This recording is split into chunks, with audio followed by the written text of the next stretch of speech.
Hey, and welcome. We are coming to you live from the Huber Heights TJ Chumps. As you just heard, I'm Chris Collins, and just to my right, and you're looking on camera, to your left is Katrina Merriweather, the head coach of Wright State University women's basketball. And it looks like we have a good crowd here tonight. It was great to see some people when I drove in here off of Interstate 70. For those in the area, if you're around, it's near the Rose Music Center. Can't miss it, right off State Route 201 here in Huber Heights off Executive Boulevard next to the Myers store also. So come on by for some great food and some great entertainment, and we're going to also be talking about Wright State women's basketball, followed by the Scott Nagy Show coming up between 6 and 7 this evening. Well, Coach Merriweather, when we last met with you at the Fairborn location of TJ Chumps, we talked about your upcoming opponents, and it looks like you guys were kind of unwelcoming guests because you came in and took care of business there at the Irvin J. Nutter Center in your 2 games back at home after being on the road for a while. Yeah, it was nice. It was nice to be back at home and again playing against a quality opponent in Tennessee Tech, again, who's in her second year and is a really good coach, and they're kind of young. So we were able to take advantage a little bit of our experience. And then Chicago State is obviously a program that's been struggling a little bit over the last couple of years. But, again, we call those trap games. Eventually they're going to beat someone. We just wanted to make sure it wasn't us. All right, coming up next for your team is a Thursday night encounter up in Northeast Ohio against Kent State University. But we got some highlights from the games that you just talked about, and we have Chicago State along with Tennessee Tech. And if we can, we're going to go to those highlights for those watching on the stream.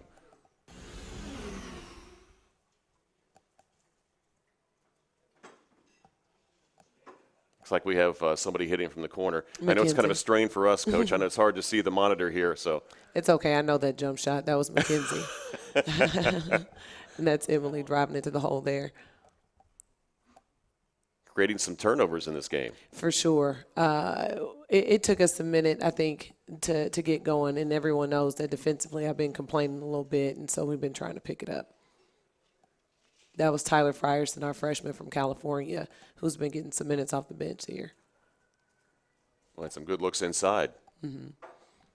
Again, we got a very unselfish team. I haven't actually looked at the numbers, but I'm pretty sure that's Bree Lloyd, another freshman from Indianapolis, getting the M1 there on a jump shot.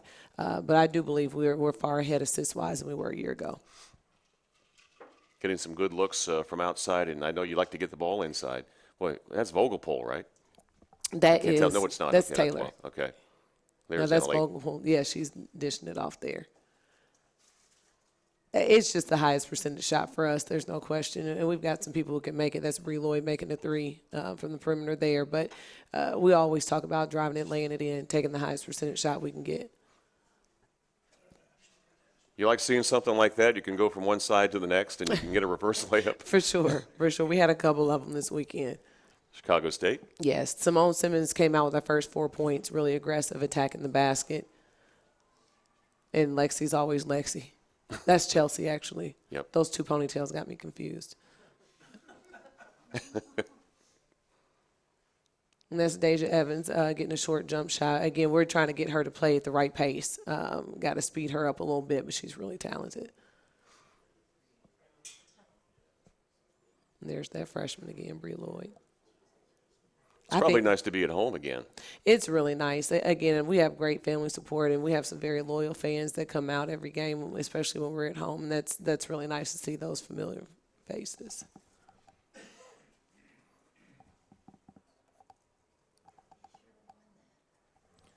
Scoring 84 points against Chicago State, 82 against Tennessee Tech. Seen a lot of highlights here tonight. Oh, for sure. We did do a good job shooting the ball again, being aggressive and attacking the rim. Highlights are awesome. They don't show those defensive possessions that we had, though.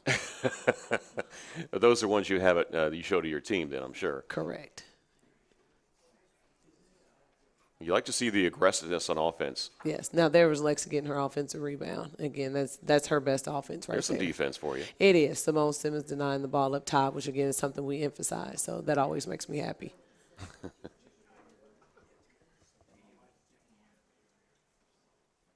We started off really slow against Chicago State as well. It was 14-10 in the first quarter, and we had to start pressing to get going a little bit. Seeing good position inside. You're seeing from a few of your players. Yes, that was Nia Sumter. That's another freshman. Again, in our offense, if we can just get to the rim a little bit and draw some help, we can get it up on the rim or either lob it over to that post player. Usually they have a pretty easy lay-in. That's Chelsea doing what Chelsea does. Yes, exactly. And people always ask me, well, why don't people keep letting her go left? I said, well, I don't think they're doing it intentionally. I think they're trying to stop her. It's just not as easy as it looks. Well, that's where experience comes into play. Well, that time she came in from the right side. That's right. Well, that's the other thing. They talk about it like she can't drive right. She can do both. Well, the thing is, you don't want to tell her that what she can't do because she'll prove you wrong. Absolutely.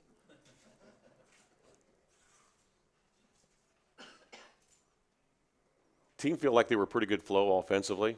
I think so. That's Kiana Adderton, another freshman. It's about 6'1", 6'1.5", that just made that three. Again, she's super versatile, and I think so. Well, there you have it, Coach, scoring 80-plus points in both of those games. And you talked about, yeah, that looks great from the offensive end, but something you've talked about a lot this year, and that has to do with getting your defense in the mind of your players, because, once you get into league play, everybody knows what everybody does offensively, but you've got to be locked down defense. Yes, and we're going to be tested a lot upcoming here with Kent State. They run a lot of set plays. Again, very well coached, very disciplined team offensively, and if we struggle with our principles, it could be a long night. Not to mention their leading scorer averaging almost 21 points per game, a big post player that you're going to have to contend with. Correct. She's about 6'2". She's really good on the block. Everyone who watches us, it's not a secret that we switch 1 through 5, so we oftentimes have mismatches down there. So we spend a lot of time on post defense, and that'll be an emphasis for this week. Jordan Korinek averaging also close to, 5 or 6 rebounds a game, so you got to focus on that. You guys been playing a lot of defense as far as in zone defense and switching up man-to-man. I mean, what would you like to see mostly from your team? Do you like switching things up? Oh, definitely like to stay a man-to-man team. That's what we hang our hat on. And we just have these times, I don't really know how to explain it. I tease them a little and say I think it's because we've gotten pretty good over the last year and maybe a little lax defensively because we feel a little more comfortable offensively. So we're just trying to hammer that in and hammer it in. And then, of course, when you sub and you have freshmen in, that obviously can disrupt some things defensively. Well, you want to see more consistency then on the defensive end.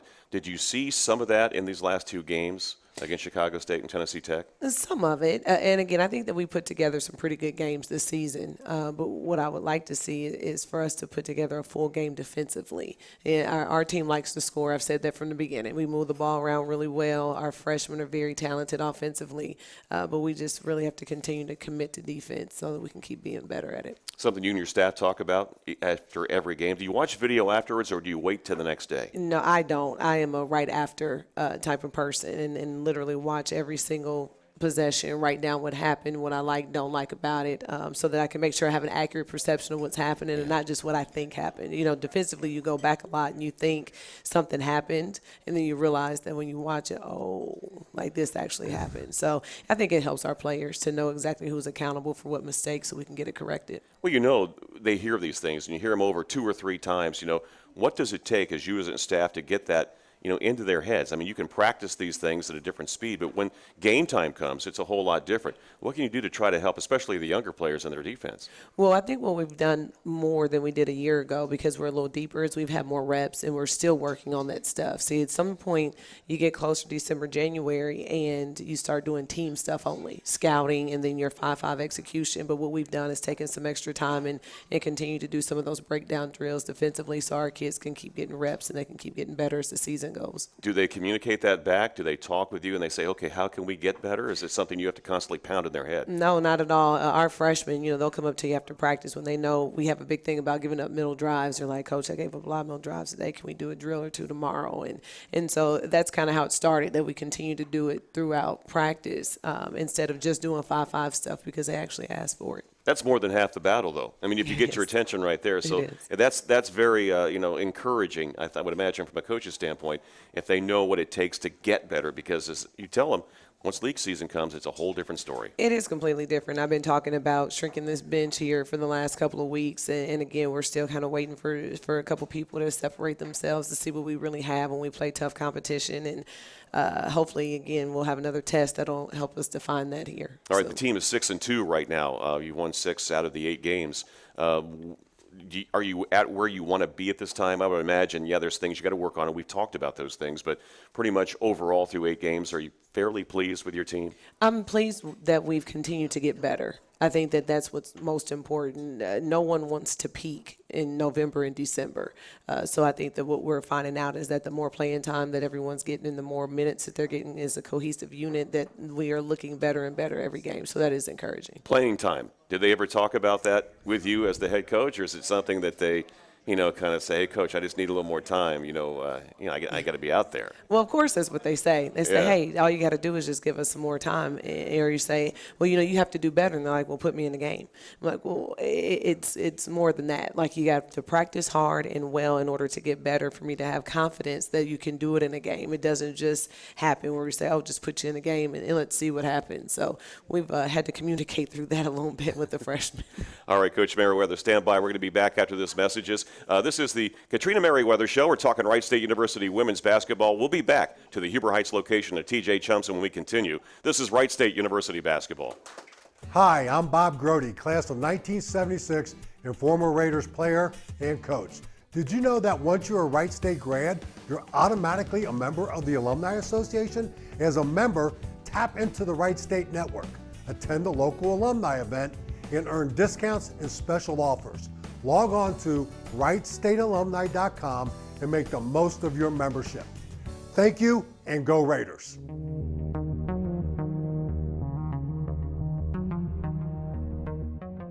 And welcome back. We are at the Huber Heights location of TJ Chumps tonight. We'll be back here again next week for the Coach Merriweather Show as well as Coach Nagy Show. Then we'll be off for a few weeks during the holidays. The teams will be traveling, and we're back in action again January the 1st out at Fairborn for the coaches' shows once again. I want to thank everybody for coming out here tonight. Thank the people at TJ Chumps for their accommodations. Normally we're out at Fairborn. The first time we're here in Huber Heights, and it's a very nice location just off the interstate. It's easy to get to on Executive Boulevard. A lot of people in the area know it's right next to the Rose Music Center, between the Rose Music Center and also the Meyer store here in Huber Heights off I-70 and State Route 201.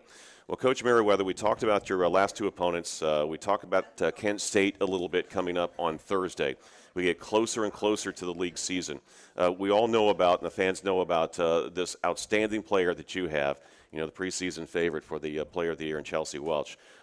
Let's talk a little bit more about, your roster. Mackenzie is off to a great start, Mackenzie Taylor. But what are some of the surprises you've seen so far from your players and what they brought to your team? I would argue that our starters are pretty consistent. They're doing a lot of what they did a year ago, but they are doing it better. Mackenzie, I believe, is in the top 10 in the country in three-point percentage right now. So she shot the ball really well. So that's exciting for us because everyone knows we struggle a little bit from the outside. Having Bree Lloyd come in when we do sub Mac out, who does a really good job shooting the ball and scoring for us. She's been a nice surprise in addition. Nia Sumter, who started the first couple of games while Lexi Smith was hurt, has just this really high motor. So what we really have in terms of depth is we really have at least one player in every position that we can sub in for a starter, give them a little bit of a break, and of course, have them continue to get better too. A lot of college coaches talk about versatility. Are you seeing more versatility on your team?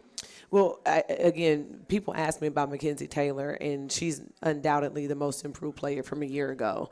And this is a kid who struggles with a back injury and is in pain the majority of the time, and you can't tell one bit. She's just tough as nails.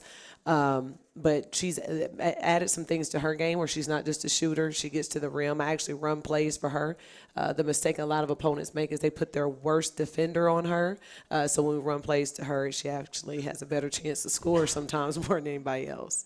Confidence is big for any player, but especially for the new players. A lot of them coming from programs where, they were the star. We've talked about that in the past, and they like to score a lot of points. Are you seeing improvement from the standpoint of now they've played in some big games? Missouri comes to mind, on the road against some really good teams. What's it been like for them as far as their maturation through 8 games of the season? First of all, it's been tough for them. I think anytime a kid is the best player, and everybody on our roster has, again, averaged anywhere from 15 to 20 points, they win a lot of games. A couple of them have played in championship games, and they just want to contribute. Getting them to understand that it is a process, that everyone's transition from high school to college is different.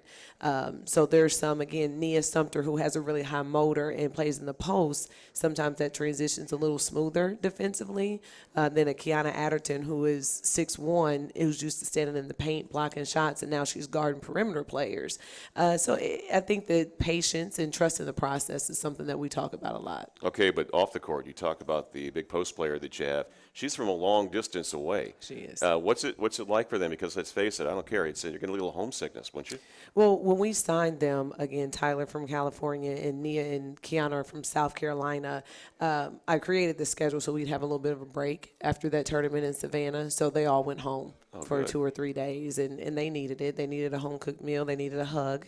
They needed someone to remind them how great they were in high school and that they're going to be that again. Just they have to, again, be patient and trust the process. No, obviously they were looking forward to coming back, too, because they like where they're at, and they're getting a great opportunity here. I was happy about that. Sometimes I worry about Tyler Frierson going back to California sometimes. I'm like, oh, it's about 40 degrees here when she left. And she goes home and it's 85 and it's sunny. I'm like, geez. Still warm here right now for another day or two. I told her she brought it back with her. So we're giving her all the credit for it being above 50 right now. But I think she is happy here, and I think they're all happy here. And that makes us feel really good that it's become a home away from home for them. It's a tough adjustment for anyone. I mean, anybody who goes away to school and they're so far away, they don't have family near them. But you talked about the family, which is your team, your staff, and also all the student athletes, and they're able to help them out. And that first year, I would imagine, is the biggest hurdle for them. It is. And then what we do, too, is because we have so many kids that are local, Simone Simmons is from Columbus, and her family welcomes anyone into their home. So anytime that anyone's feeling a little lonely and they want a meal, all you got to do is call Simone and her mom, and they're right there. And they're not the only ones, but definitely they reach out to anyone who wants to come over for a short weekend or anything. So that just helps. All right, let's talk a little bit about the league. I know you're keeping an eye on your team, and that's something that you and your staff have to do. But then again, you got to plan ahead. And you talked about it, and you're not surprised at all at the start of the Phoenix of Wisconsin Green Bay. I mean, not at all. Not at all. And I have a lot of respect for Kevin Borseth. I think he's a really good coach. And again, that place has been good for a really long time. And there's a reason. And what we're trying to do, like you said, we focus on what we're doing, the culture that we're trying to develop, so that we don't have championship teams, but a championship program. And you can't help but take a look at them and say, this is exactly where we would want our program to be consistently in the future. But, again, they've beaten 2 top 25 teams. And it's because, in my opinion, they have a commitment to defense. I don't know that they have that star, per se, that can go out like Crocker did a year ago. But what they did was notice that and say, you know what, we better defend a lot better.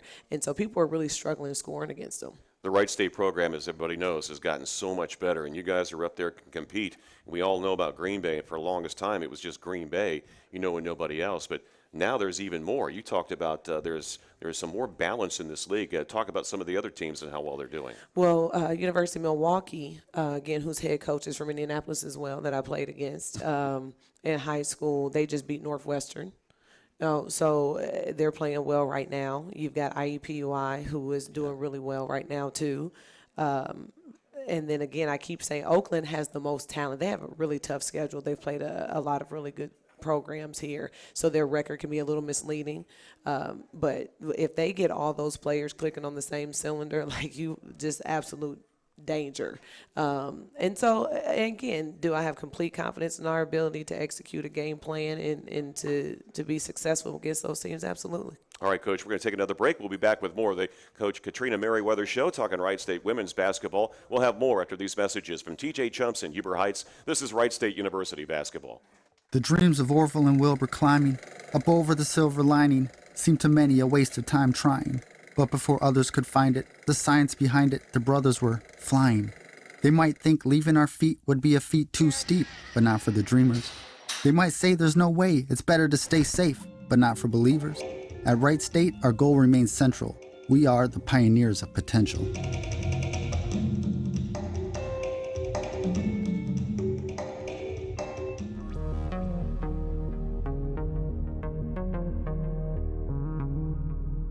Hey, And welcome back. We appreciate everybody coming out here to TJ Chumps in Huber Heights. We'll be back here again next week. The Katrina Merriweather Show coming your way from 5:30 until 6, and Scott Nagy Show from 6 until 7.